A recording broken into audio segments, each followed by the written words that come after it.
Bonjour et bienvenue dans ce nouvel épisode des Murmures de l'Histoire. Aujourd'hui, un épisode un peu spécial. Un épisode que j'ai écrit en forme de nouvelle pour vous raconter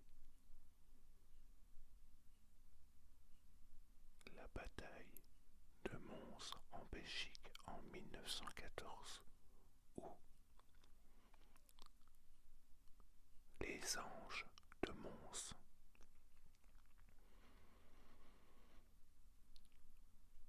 Les jointures de mes doigts me brûlent à force de serrer la crosse de mon fusil. La douleur est devenue insupportable. Je tremble, pas de froid, non, je tremble de peur, et je n'arrive pas à comprendre pourquoi l'homme a-t-il ce besoin viscéral de se détruire. Nous sommes le 22 août 1914 à Mons, en Belgique.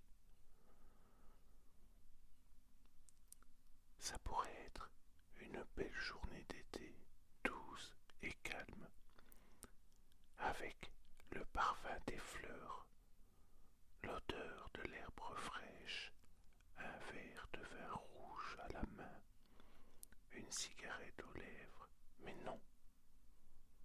Le sort en a décidé autrement.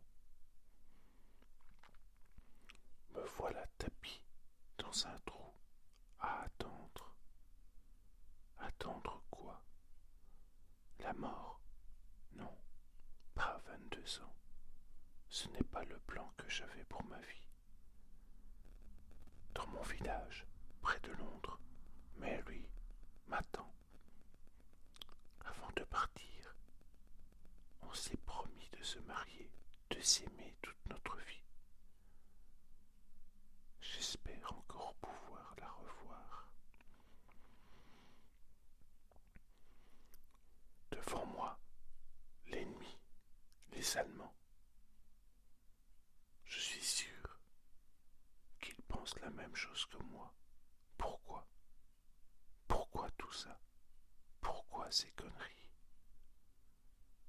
Eux, au moins, ils sont le nombre.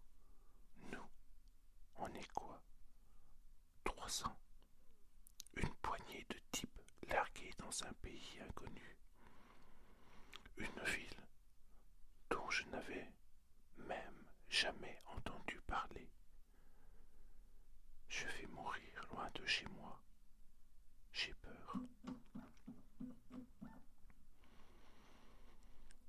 Le caporal Sidney est juste à côté. Il a le même regard que moi. Pour s'occuper les mains, il taille un bout de bois avec son couteau.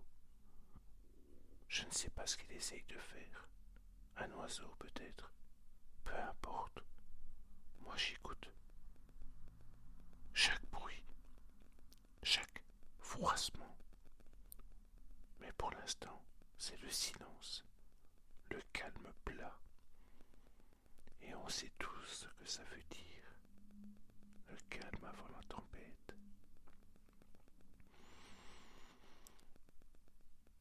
John, un peu plus loin, se lève brusquement. Je ne sais pas pourquoi. Lui non plus, sûrement. Il reste debout une fraction de seconde. Juste assez longtemps pour voir la balle. Elle lui éclate le crâne. Il n'a pas eu l'air surpris. Il est resté là, la bouche entr'ouverte, avant de s'écrouler doucement, comme si le temps s'était mis au ralenti. Je ne bouge pas. Je reste stoïque, malgré cette envie folle de bondir, de prendre mes jambes à mon cou. Mais pour aller où? Nous sommes encerclés. derniers ordres que l'on a reçus, c'est de tenir coûte que coûte. Le silence règne de nouveau sur la plaine. Le seul bruit que j'entends, ce sont mes dents qui claquent l'une contre l'autre. Richard, Richard, j'entends tes dents jusqu'ici.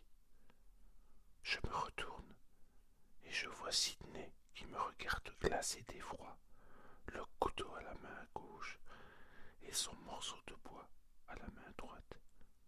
Je n'y arrive pas. Arrête, bordel. On va se faire repérer à cause de toi. Ça ne te fait rien, toi. Pense à autre chose.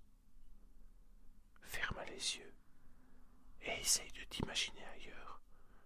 Je ne peux pas. Chaque fois que je ferme les yeux, je revois John et sa tête voler en éclats. Les heures passent. Le soir s'installe doucement. Le temps est doux. Je n'ai pas bougé depuis ce matin. L'assaut est imminent. Je le sens dans l'air. Il est électrique. Il est lourd. Du mouvement, bouger, même mourir serait préférable à cette attente qui n'en finit pas. Voilà ce que je pense à cet instant précis. Voilà ma dernière impression, juste avant d'entendre le coup de sifflet qui nous ordonne de foncer vers notre sort funeste. Je me redresse, remets la jugulaire de mon casque. Je ne suis pas certain qu'il me le protégera, mais je n'ai pas envie de tenter le diable. La nuit s'est installée et nous avançons vers notre destin. Les balles sifflent à mes oreilles. Je vois Sidney plongé au sol juste avant qu'un homme ne le réduise en bouillie. Putain, pas lui. Devant moi, je distingue la silhouette d'un homme. Oui, un homme, car même s'il est mon ennemi, même s'il n'hésitera sûrement pas à tirer pour m'éliminer, il reste un homme avant tout.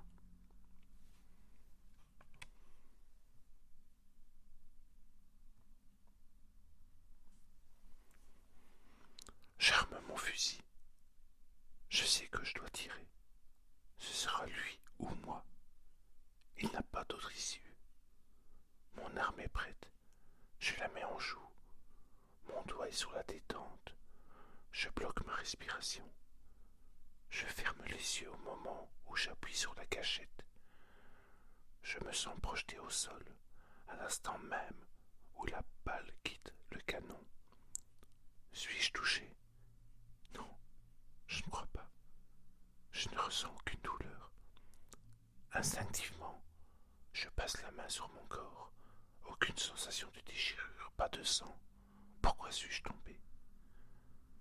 Mes yeux fixent le ciel. Je suis vivant. Mais ce n'est pas cela qui me surprend le plus. Ce qui me pétrifie, c'est ce que je vois, ce qui se dessine là-haut. Un halo traverse le ciel. C'est beau. Un sourire se dessine même sur mon visage. Ce jeu de lumière prend forme. Je suis subjugué. Des ombres lumineuses apparaissent, flottent, s'organisent. Une esquisse brouillonne, virevoltant dans les airs. Émergent peu à peu des silhouettes. On dirait des anges, des créatures célestes. Suis-je mort sans m'en rendre compte? Est-ce là les portes du paradis? Les anges lumineux se mettent en formation juste au-dessous de notre groupe de soldats britanniques. Un dôme de lumière nous enveloppe. La peur qui m'habitait depuis ce matin s'est évanouie. Je sens une force incroyable m'habiter. À ma grande surprise, mes camarades voient la même chose. doivent ressentir cette force divine, car je les vois se redresser comme galvanisés. Nous étions plus de 300 pleutres recroquevillés dans la terreur. Nous sommes maintenant une armée d'êtres invincibles. Plus rien d'autre n'existe. Nous sommes là, ici et maintenant, prêts pour l'assaut final. Notre groupe s'élance, accompagné des anges, qui nous couvrent de leurs flèches célestes. Un cavalier de lumière charge. On pourrait presque entendre son cri de guerre.